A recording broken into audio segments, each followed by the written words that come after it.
여러분 안녕하십니까? 교육대학교 박남기 교수입니다. 오늘은 여러분하고 같이 초등교육 행정의 이론과 실제 제13장 의사소통과 갈등 관리에 대해서 함께 여행을 떠나보겠습니다. 원래 이 두 개 내용은 서로 다른 장이었는데요. 저희가 교재를 다시 만들면서 하나의 챕터로 묶었습니다. 그러다 보니까요, 양이 상당히 많습니다. 그 중에서 먼저 의사소통 부분을 오늘 집중적으로 강의를 할 텐데요. 이것 또한 양이 많아서 다른 때보다 좀 길어질 것 같습니다. 그러나 여러분들이 아주 재미있게 공부할 수 있도록 구성을 했습니다. 여러분과 함께 재미있게 이끌어 가보도록 하겠습니다. 자, 그럼 시작해 볼까요? 네. 여러분들 이제 우리 교재를 들어가면 교재에서 이렇게 소통 이론, 그 다음에 교육 조직 내 의사소통 실제까지 이렇게 얘기를 해 놓고 있습니다. 첫 번째 가면은 이 동영상이 하나 있는데요. 여러분 이 동영상을 같이 한번 시청해 볼까요? 네.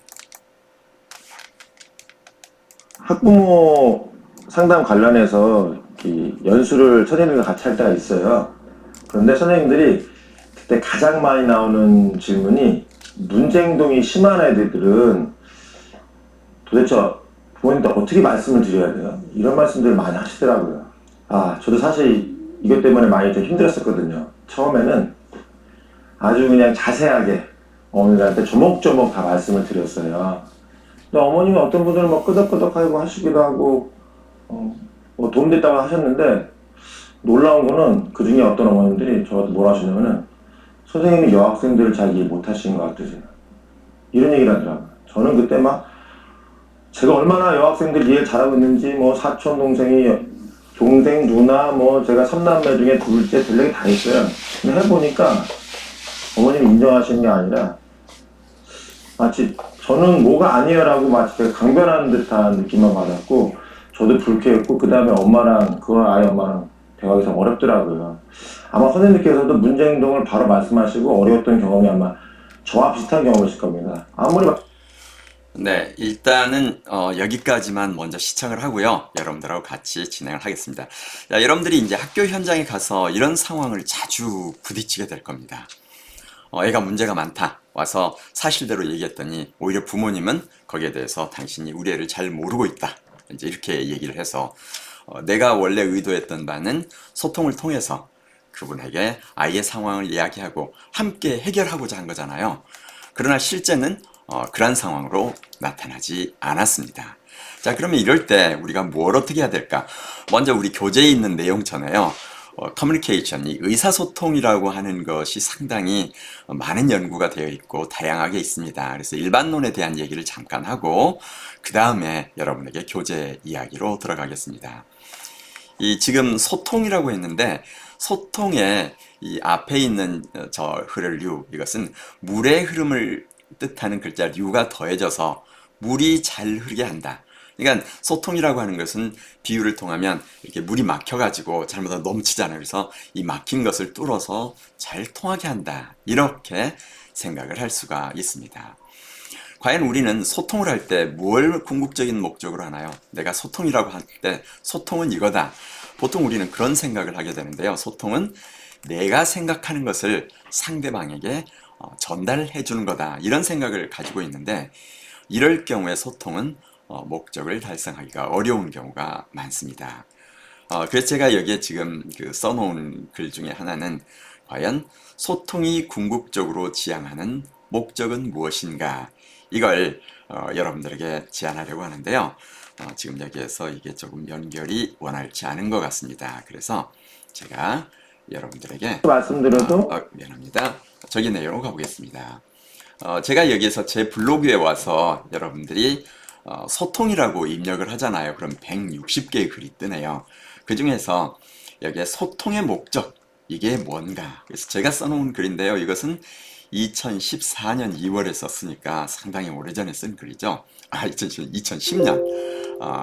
이게 상당히 오래전에 쓴 글인데, 여기에서 이 소통의 궁극적인 목적은 뭔가 그랬을 때 저는 너와 내가 만나서 새로운 세상을 만드는 거다. 즉, 나도 너를 이해하려고 노력하고 당신도 나를 이해하려고 노력해서 우리가 서로 서로를 이해해서 새로운 세상으로 나가는 거다. 그래서 여기에 이 기회 되면 한번 읽어보십시오. 분별심을 넘어서 우리 안에 있는 새로운 세상을 향해서 나아가는 것. 그래서 소통의 목적은 우리가 함께 새로운 세상을 만드는 거다. 소통은 상대방의 언어로 하라. 우리가 미국 사람은 소통하는데 한국말로 하면서 소통이 안 된다고 할 수는 없겠죠. 이때 우리는 동일한 한국말을 쓰는 사람이라도 문화가 다르고요, 연령대가 다르고 성이 다르면 사용하는 언어가 다릅니다. 그 다음에 소통을 위해서 사전에 든든한 다리를 놔야 합니다. 즉 소통이라고 하는 것은 이 신뢰가 되어 있지 않으면, 마음의 문이 열려 있지 않으면 이루어질 수가 없습니다. 아까 그 문제 있다고 하는 학부모를 불렀을 때 갑작스럽게 부른 게 아니라 학기 초부터 그 부모와 다양한 SNS를 통하거나 실제 통화를 했거나 여러 가지 방식으로 이미 소통이 되어서 이렇게 다리가 만들어져 있다면 상대방은 그 다리를 건너서 나에게 왔을 것입니다.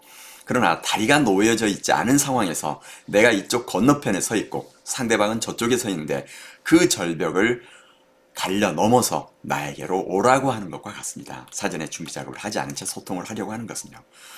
소통을 하려면 여기에 보면 역지사지, 즉 우리의 인간이 가지고 있는 그 상당히 독특한 특성이 있어요. 거기에 근거해서 역지사지를 해야 된다 이렇게 얘기를 했고요. 소통은 내 말하기가 아니라 세상 이야기 듣기이다 이렇게 하는데, 여러분들이 이 글만 읽어도 아마 소통에 대한 상당한 많은 내용들을 이해하고 같이 공부할 수가 있을 것입니다.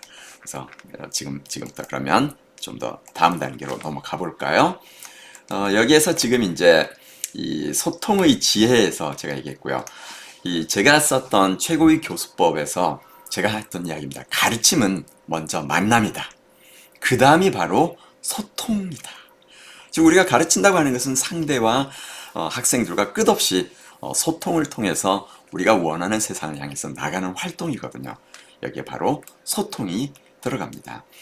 근데 제가 지난번에 동기론 얘기할 때도 뇌를 먼저 얘기했었는데요. 이 소통 또한 뇌에 대한 이해가 기본이 되어야 합니다.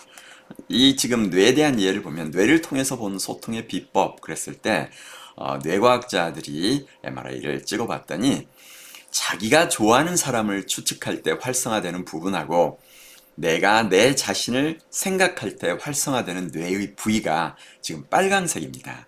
그런데 내가 싫어하는 사람의 생각을 추측할 때, 그 다음에 그 사람을 떠올릴 때 활성화되는 부위는 파란색입니다. 무슨 말이에요? 상대방에 대해서 생각할 때하고 나에 대해서 생각할 때 우리는 서로 다른 뇌를 활용합니다. 그런데 만일 상대방이 나를 좋아하는 사람이라면 이제 그는 나에 대해서 이야기를 하고 소통할 때 오히려 빨강색 뇌를 활용하기 때문에 우리 둘은 소통이 아주 잘 될 수 있다, 이런 의미죠. 즉 소통을 하려면 그 자리에서 파란색을 사용하는, 내가 사용해서 상대를 이해하려고 할 때 나는 빨강색을 가지고 얘기하면 절대 소통이 이루어지기가 어렵고요. 아까 이상호 선생님은 우리나라에서 학교폭력으로 아주 유명하신 분인데, 학교폭력 해결사로 자기가 학교폭력 천재라고 오늘 아침 페이스북에 올려놨더라고요. 근데 정말 천재이십니다. 관련 책도 많이 냈고요. 그분 사이트를 가면 학교폭력에 관한 많은 사례를 접할 수도 있습니다. 그래서 여러분들이 해야 될 것은 상대방이 나를 빨강색 뇌를 활용해서 나의 이야기를 듣고 나를 생각할 수 있도록 사전에 충분히 교감을 하고 다리를 놓고 사전 소통을 해 놓아야 여러분이 원하는 소통을 성공할 수 있다, 이렇게 생각할 수 있습니다. 여기에 지금 이제 소통 이론, 개념, 과정 이런 내용들을 지금 쭉 소개하고 있는데요. 이것과 관련해서 여기에 들어가기 전에 내가 여러분에게 하나 더 보여주고 싶은 게 있습니다. 그래서 그 내용을 잠시 여러분하고 갈 텐데요. 여러분 잠깐만 기다려 주십시오. 제가 다른 쪽에 가서 그 내용을 한번 찾아오도록 하겠습니다. 지금 제가 지금 강연할 때 쓰고 있는 내용들인데요. 여기에 보면은 지도성 이론에서 최근에 했던 부산교육청 혁신아카데미, 네, 리더십 2의 수업령, 이걸 한번 보겠습니다. 여기에서 들어있는 내용 중에서요, 소통에 관한 부분만 여러분하고 잠시 한번 얘기를 해보도록 하겠습니다. 여기에 지금 이제 소통과 관련해서 보면은 아주 제가 이제 이건 어떤 내용이냐면요, 아주 뛰어난 사람들이 이제 지도성과 관련해서 했던 이야기 중에서 이 소통과 관련된 얘기만 몇 개 모아 놓은 거거든요. 그래서 그걸 잠시 한번 볼까요? 이것은 이 리더의 자질의 첫 번째로 제가 중시하는 것이 소통입니다. 고야마 노보루라는 사람이 숫자에 주목하라 이렇게 했는데요. 직원의 의욕은 소통의 횟수로 결정된다 이렇게 얘기합니다. 그러니까 사전에 내가 얼마나 직원들과 많이 소통을 했느냐에 따라서 직원의 의욕까지, 앞장에서 얘기했던 동기까지 영향을 미치는 거죠. 커뮤니케이션이라고 했을 때 커뮤니케이션은 정보와 감정을 주고받는 일이다. 우리는 단순하게 이 어떤 것, 정보만 주는 거라고 생각했는데 감정이 서로 주고받게 된다. 근데 여기서 이 사람이 아주 의미 있는 얘기를 합니다. 재미난 점은 정보에도 감정에도 정이라는 글자가 들어간다는 것이다. 정의 깊이는 횟수로 결정된다. 그래서 정보, 이걸 보면요, 뜻정이에요. 그 다음에 본 마음을, 그러니까 알릴 보, 그래서 정보라는 것은 본 마음을 알리는 것이다. 이렇게 한자가 되어 있어요. 즉, 이 사람이 얘기했던 이 소통의 중요성, 직원의 의욕마저도 소통의 횟수로 결정된다. 이 얘기를 들을 수가 있습니다. 다음으로 리더의 자질에서 보면은 또 경영의 지혜라는 이 책에 나와 있는 내용인데요. 재밌는 얘기가 있습니다.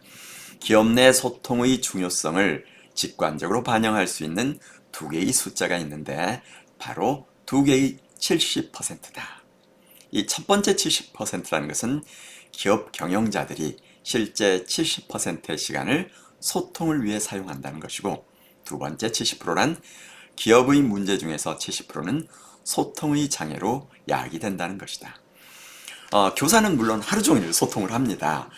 그러나 여러분들이 그 이외의 시간에 있어서도 학생과 학부모와 이렇게 70%의 시간을 소통에 활용하라. 그리고 문제가 생긴다면 결국은 이 70%가 소통의 장애로 야기된다. 이걸 기억하라. 이게 경영의 지혜에 나와 있는 내용입니다. 이게 러커룽이라는 사람이 써놓은 경영의 지혜고요. 그 다음에 이제 여기에 보면은 리더의 자질에서 사마천이 했던, 사마천은 알죠? 사기를 집필했던 분인데요. 사기에서 그 얘기를 합니다. 모든 의견을 말함에 있어서 상대방이 자랑하는 점을 과장하고 부끄러워하는 점을 절대 언급하지 않아야 한다. 이렇게 얘기를 하고 있습니다. 너무 당연한 것 같은데요. 이러한 이 용기를 샘솟게 하는 명언 한마디, 여기에 사마천이 말한 소통에 관한 부분이 의미가 있어서 얘기를 했고요. 그 다음에 여기에 보면은 이제 소통이라고 했을 때 우리는 말하는 역량이 중요한 걸로 생각하는데 실은 듣기 역량이 훨씬 더 중요하다. 이것을 미국 대법원 주임 판사인 올리버 웬들 홈스가 했던 이야기인데요. 잘 듣는 것은 훈련을 필요로 하는 기술이다. 다른 사람과 이야기하는 것은 하프를 연주하는 것과 같은 것이다. 현을 하나 켜는 일도 중요하지만 현을 누르고 그 진동을 억제하는 것도 그에 못지않게 대단한 기술을 요한다. 아주 의미 있는 비유를 들어주고 있죠. 다른 사람과 얘기하는 것은 하프 연주하는 거고 켜는 것도 중요하지만 그걸 눌러서 진동을 억제하는 것이 그만큼 좋다.